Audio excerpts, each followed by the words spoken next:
going to spot every sort of detection of any sort of outage or spark that's in these power lines due to the aging of infrastructure, because most of these structures are built like 20, 30 years ago, so there's plenty of time to be aged and withered away.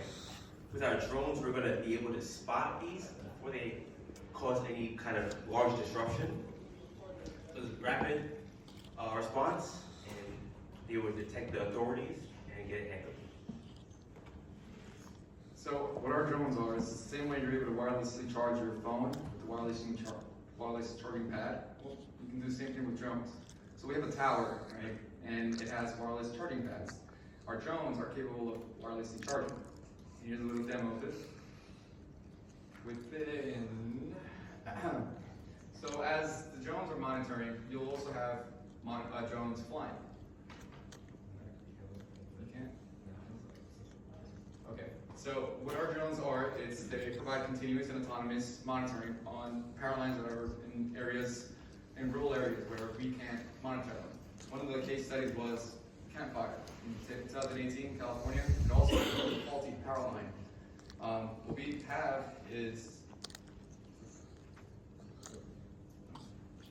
so what our drones are capable of is, while one of them is charging, you would be able to have a fleet of drones continuously monitoring the lines, and whenever they detect a spark from a faulty power line, well, it'll send us a notification. We alert hotshot crews or the firefighters, and they'll be able to respond to the detected fire quickly, preventing the spread of a wildfire.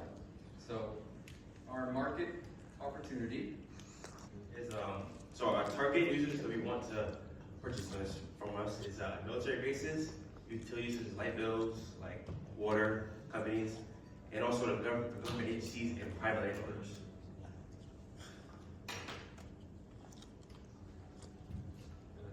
Our business model is direct sales from our AI drones and wireless charging towers, installation, integration services, subscriptions. There's based monitoring services, ongoing monitoring, maintenance and support contracts, data analytic services, and strategic placement consulting.